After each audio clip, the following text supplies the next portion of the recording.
Olá pessoal, nesse exercício nós temos um foguete subindo com uma velocidade de 1440 km por hora, formando um ângulo de 60 graus com a direção vertical. Quando ele atinge a altura de 1000 metros, uma parte dele se desprende e essa parte, como ela simplesmente se desprende do foguete, ela sai com a mesma velocidade do foguete, porém ela vai ficar submetida à ação exclusiva da gravidade. A única força que vai atuar nesse pedaço que se desprendeu vai ser a força-peso, que é na vertical e para baixo, e por conta disso, esse pedaço ele vai desenvolver aqui uma trajetória oblíqua. Ele vai ser lançado obliquamente depois que ele se desprende do foguete. E o exercício quer que a gente determine qual é a altura máxima que esse pedaço atingiu. Então, pessoal, primeiramente, nós temos aqui o valor da velocidade que o foguete tinha no momento que o pedaço se desprendeu dele. Então, essa velocidade é a própria velocidade do pedaço, que está em quilômetros por hora.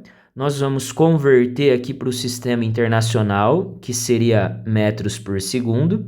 As respostas estão em metros, então nós vamos deixar já a velocidade inicial aqui no sistema internacional. Nós vamos dividir aqui por 3,6. 3,6, aqui eu vou cortar a vírgula, aumentar um zerinho. Se nós multiplicássemos 36 por 2, daria 72. E por 2 de novo, daria 144. Então, 36 vezes 4 vai dar 144. Então, eu vou multiplicar por 4 em cima e embaixo para facilitar aqui nossa conta. Vai ficar 14.400 aqui em cima vezes 4. Essa conta eu não faço, a de baixo eu vou deixar 144. E aí eu posso simplificar aqui em cima e embaixo. 14.400 dividido por 144 vai dar 100. 100 vezes 4, 400 metros por segundo. Essa é a velocidade do pedaço no momento que ele se desprendeu do foguete. Seria essa velocidade aqui V0. 400 metros por segundo. Esse pedaço, como ele fica agora sob a ação exclusiva da gravidade, ele vai sofrer uma força somente na vertical e para baixo, que seria a força-peso. Não há forças atuando nele na direção horizontal. A gente ignora a resistência do ar, então na horizontal não vão existir forças atuando nesse pedaço. Então essa velocidade que eu chamei de Vx, que seria a componente da velocidade de lançamento na direção horizontal, essa componente não sofre alteração. Ela vai continuar com o mesmo valor Vx em qualquer instante. Em qualquer momento que a gente analise aqui a trajetória, o pedaço aqui se movimentando nessa trajetória, a velocidade horizontal dele vai ser a mesma. Por isso que a gente fala em questões de lançamento oblíquo, que na horizontal o movimento é uniforme. Como não há forças atuando na direção horizontal, não vai ser produzida uma aceleração e nem uma desaceleração no corpo na direção horizontal. Então, por conta disso, a velocidade permanece com um valor constante. A componente horizontal da velocidade não muda.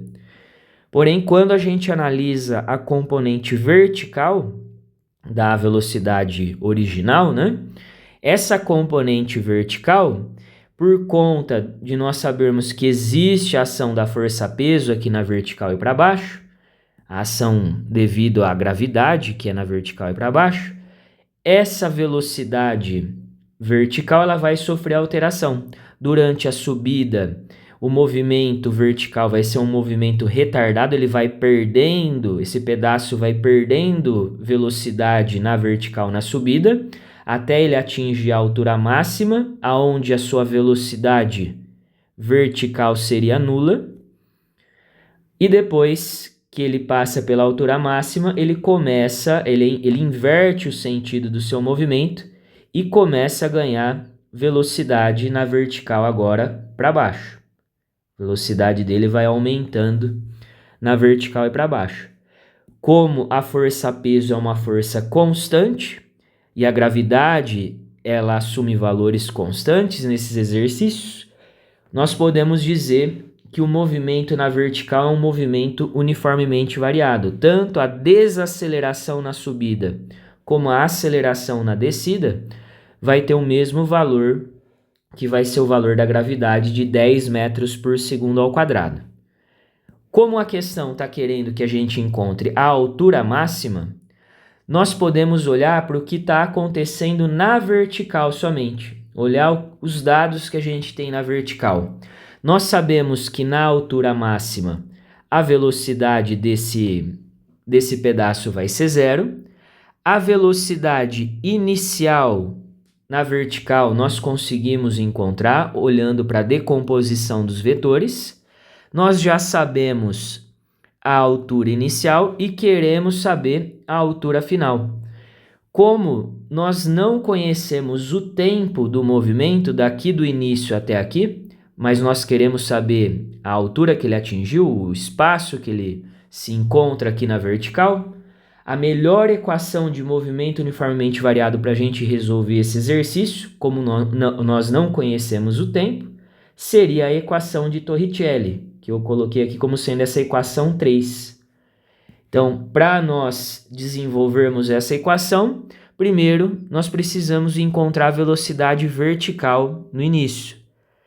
A velocidade vertical no início, olhando para o ângulo que nós conhecemos, que o exercício forneceu, como a velocidade original aqui, inicial, de lançamento e a velocidade vertical estão com o ângulo de 60, com o ângulo a gente pode escrever que a velocidade Vy é a velocidade original com o ângulo, no caso aqui cosseno de 60 graus.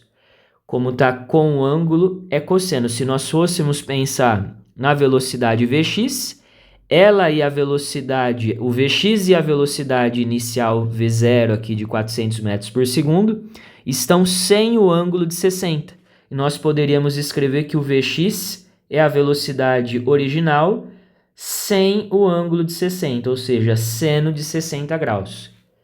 Então, substituindo os valores, nós sabemos aqui que a velocidade inicial é 400, o cosseno de 60 nós teríamos que lembrar que vale meio, então a velocidade vertical inicial vai ser 200 metros por segundo. Então o pedaço do foguete se desprendeu com uma velocidade vertical inicial de 200 metros por segundo. Para encontrar a altura máxima, agora nós vamos utilizar o Torricelli. Velocidade inicial ao quadrado, mais 2 vezes aceleração vertical, deslocamento vertical.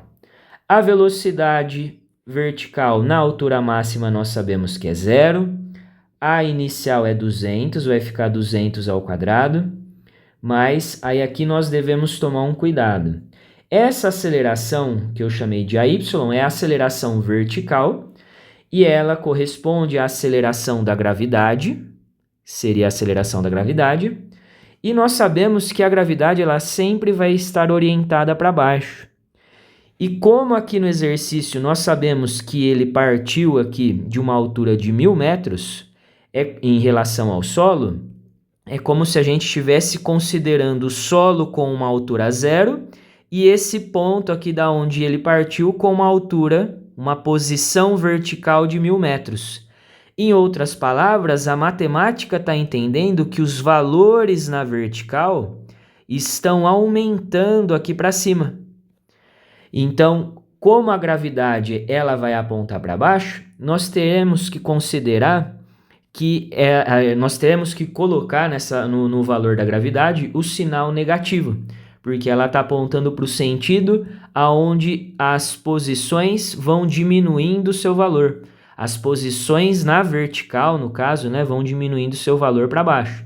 Então, essa aceleração AY, na hora de eu substituir aqui na conta, eu vou colocar com o sinal de menos 10. E aqui nós temos o deslocamento vertical do pedaço do foguete.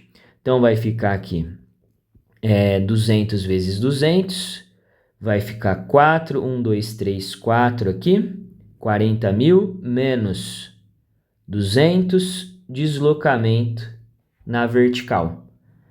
Então, aqui eu vou pegar todo esse termo que está negativo, menos 200 ΔSY, e passar para o outro lado. Vai ficar 200 ΔSY é igual a 40 mil. E aí, esse 200 que está... 200 não, né? Aqui é 20. Esse 20 vai passar dividindo. Vai ficar 40 mil sobre 20. Vai dar 2.000. Esse 2.000 seria o deslocamento vertical que o pedaço do foguete sofreu. Porém, ele quer saber a altura máxima que ele atingiu. E aí nós teríamos que lembrar que deslocamento é a posição final menos a posição inicial. A posição final é exatamente a altura máxima que o pedaço atingiu e a inicial era de 1.000 metros. Então, ele se deslocou a partir do momento que ele se desprendeu 2.000 metros para cima, porém, como ele já estava a 1.000 metros acima do solo, a sua altura máxima vai ser aqui de 3.000 metros. 3.000 metros, a altura que esse pedaço do foguete atingiu. Alternativa D.